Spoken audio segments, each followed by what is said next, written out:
नमस्कार भैया बहनों। आज हम हिंदी की पुस्तक अभिव्यक्ति और माध्यम का द्वितीय अध्याय पत्रकारिता के विविध आयाम पढ़ेंगे। चलिए पढ़ते हैं इस पाठ को।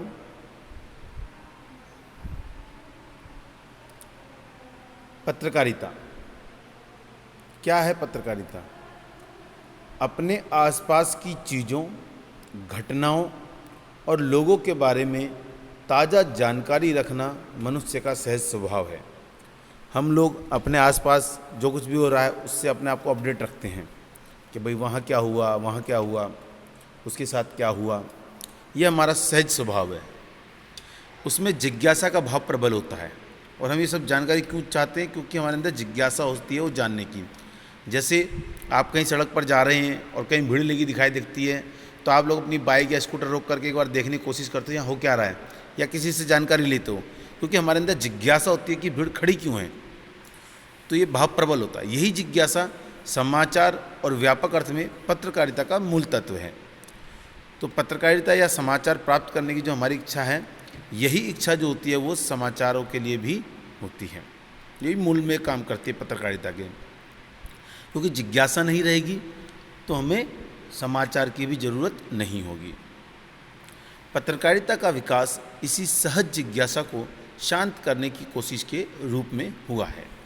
तो पत्रकारिता का जो शुरुआत हुई है वो इस जिज्ञासा को शांत करने के लिए ही हुई है।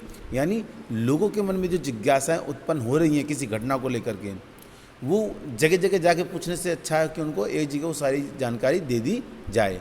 इसलिए पत्रकारिता का विकास हुआ कि देश में कोई घटना होती है तो उसकी जानकारी जो है घर बैठे सबको मिल जाए, उसके लिए उनको दौड़ना ना पड़े। और वह पत्रकारिता जो है वो आज भी अपने इसी मूल सिद्धांत के आधार पर काम कर रही है कि लोगों की जिज्ञासाएं शांत करें। जैसी कोई घटना घटती है उसके बारे में अप टू डेट जानकारी जो होती है वो पाठकों तक, दर्शकों तक पहुंचा देती है। पत्रकारिता की परिभाषा। पत्रकारिता हमने समझा क्यों इसका उदय हुआ। अब इसकी एक परिभाषा को अगर देखें तो क्या होता है कि विभिन्न पत्रकार देश दुनिया में घटने वाली घटनाओं को समाचार के रूप में परिवर्तित करके हम तक पहुंचाते हैं। कोई घटना घटी देश में, विदेश में, कहीं भी, उसको समाचार में कन्वर्ट करते हैं। यानी उसके बारे में कुछ लिखते हैं कि वो घटना कैसे हुई, कब हुई, कहाँ हुई और उससे क्या क्या प्रभाव हुआ।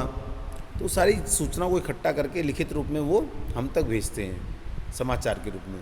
इसके लिए वे रोज़ सूचनाओं का संकलन करते हैं, उनको इकट्ठा करते हैं और उन्हें समाचार के प्रारूप में ढालकर प्रस्तुत करते हैं। और इस पूरी प्रक्रिया को, जो सूचनाओं का कलेक्शन करने से लेकर के उनको प्रिंट करने तक है, इसको हम पत्रकारिता कहते हैं। अब हमारे जहन में एक सवाल उठता है कि पत्रकारिता तो हमने समझ ली, लेकिन समाचार क्या है? तो क्या हर घटना समाचार होती है? क्योंकि समाचार से रिलेटेड हमारे मन में कुछ प्रश्न आएंगे। तो पहला प्रश्न आता है कि क्या हर घटना समाचार होती है? ऑब्वियसली नहीं। कुछ घटनाएं ऐसी जिनसे हमारे को कोई ज़्यादा सरोकार नहीं होता। वह हर बात जिसके बारे में हमें जानकारी नहीं है, क्या समाचार होती है? ऐसे तो हमें बहुत सारी जानकारी नहीं है, तो क्या वो सब हमारे लिए समाचार हैं? ये भी पॉसिबल नहीं है। क्या वही सूचना समाचार होती है जो एक पत्रकार मानता है? अब पत्रकार की सोच अलग हो सकती है, हमारी अलग हो सकती है। हो सकता है कोई घटना हमारे लिए समाचार के लिए बने जरूरी, हो सकता है वो पत्रकार को ना लगे जरूरी। तो ये भी बड़ी मुश्किल वाली स्थिति है। किसी रिश्तेदार का हालचाल कुशल क्षेम की जानकारी क्या समाचार है? हम किसी रिश्तेदार का हालचाल पूछते हैं कि भाई आप कैसे हैं, घर में सब ठीक हैं। तो ये जो हम उसका हालचाल, उसके घर के समाचार लेते हैं, क्या इनको भी समाचार कहा जा सकता है? क्या हर सूचना समाचार होती है? तो कुछ सवाल हैं हमारे ध्यान में जिनका हम जवाब इस चैप्टर में ढूंढेंगे। तो चलिए देखते हैं क्या इसका जवाब हमें मिल पाता है। तो वास्तव में समाचार कुछ लोगों के लिए नहीं होता, बल्कि ये हज़ारों लाखों पाठकों, श्रोताओं और दर्शकों के लिए होता है। सबसे पहली बात तो कि समाचार किसी एक व्यक्ति के लिए नहीं होता है, ये पूरे समाज के लिए होता है। और इसलिए अधिकतर उन्हीं सूचनाओं को समाचार का दर्जा दिया जाता है जिन्हें जानने में अधिक से अधिक लोगों की रुचि हो।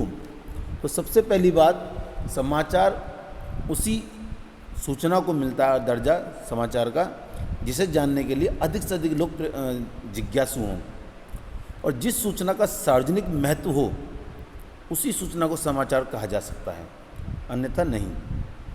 किसी की कुशल क्षेम को समाचार का दर्जा इसलिए नहीं दिया जाता क्योंकि वह हमारा व्यक्तिगत मामला होता है। किसी एक के व्यक्तिगत मामले को समाचार का दर्जा नहीं दिया जा सकता। तो समाचार की क्या एक परिभाषा बनती है जिससे हम उसको समझ सकें। तो समाचार किसी भी ऐसी ताज़ा घटना, विचार या समस्या की रिपोर्ट है, उसका लिखित ब्यौरा है जिसमें अधिक से अधिक लोगों की रुचि हो और जिसका अधिक से अधिक लोगों पर प्रभाव पड़ रहा हो। तो ये मोस्ट इम्पॉर्टेंट पॉइंट्स हैं समाचार के बारे में, इसलिए इसकी परिभाषा में ये उनको डाला गया है। तो पहली बात हमने कहा कि वो ताज़ी घटना, विचार या समस्या हो और अधिक से अधिक लोगों की उसमें रुचि हो और अधिक से अधिक लोगों पर उसका प्रभाव पड़ रहा हो, तो वो घटना, वो जो सूचना है वो समाचार कहलाएगी। समाचारों में विविधता, देखिए कई बार क्या होता है, आप देखेंगे कि कई न्यूज़पेपर, जैसे अगर आप देखें एक साथ किसी एक तारीख के, तो एक न्यूज़पेपर पे कोई फ्रंट पेज पे कोई और खबर होगी, दूसरे पे हो सकता कोई और हो। किसी अखबार वाले ने एक खबर को प्रायोरिटी देते हुए फ्रंट पेज में छापा, किसी ने उसको कम प्रायोरिटी दिया करके सेकंड पेज में छापा। तो ये विविधता क्यों मिलती है? क्योंकि ऐसा कोई फार्मूला नहीं है जिसके आधार पर कहा जाए कि यह घटना समाचार है और यह नहीं। पत्रकार और समाचार संगठन किसी भी समाचार के चयन, आकार और उसकी प्रस्तुति का निर्धारण करते हैं। जो समाचार पत्र छापते हैं, जो उसके मालिक हैं, उसके जो एडिटर्स हैं, वो डिसाइड करते हैं कि ये खबर जो है क्या फ्रंट पेज पे मोटी हेडिंग्स में छापने के लायक है या नहीं है। और यही कारण होता है कि एक समाचार का प्रस्तुतिकरण समाचार पत्रों और समाचार चैनलों में अलग अलग होता है। हो सकता है समाचार पत्र वालों के लिए कोई एक घटना मेन हो तो उसको मेन हेडलाइन में बना देते हैं, और हो सकता है न्यूज़ चैनल्स के लिए वो घटना इतनी इंपॉर्टेंट ना हो, इसलिए वो उसको नीचे पट्टियों में चलाते रहते हैं, शॉर्ट में चलाते रहते हैं। पाठकों, दर्शकों और श्रोताओं के अपने मूल्य, रुचि और दृष्टिकोण होते हैं, क्योंकि जो भी समाचार को पढ़ने वाला है, उसको देखने वाला है या सुनने वाला है, उसके अपने अपने मूल्य होते हैं, अपनी रुचियाँ होती हैं और अपने दृष्टिकोण होते हैं। उसका अपना इंटरेस्ट होता है किसी भी घटना को लेकर के कि उसमें उसका इंटरेस्ट है या नहीं है, और इसीलिए वो इसी के अनुसार वो सूचना को प्राथमिकता देता है। इसीलिए जब भी आप देखेंगे, अगर किसी को राजनीति से बारे में खबरें पढ़ने का शौक़ है तो वो अखबार खोलते सीधा उसी पेज पे जाता है जहाँ राजनीति से रिलेटेड खबरें होती हैं। किसी को अगर अपने मनोरंजन से मतलब होता है तो वो सीधा उस पेज को खोलता है जहाँ पर कुछ चुटकुले, कहानियाँ, इस तरह की चीज़ दी होती हैं। किसी को विचार, गहन विमर्श घटनाओं पर करना होता है तो वो संपादकीय पृष्ठ पढ़ता है।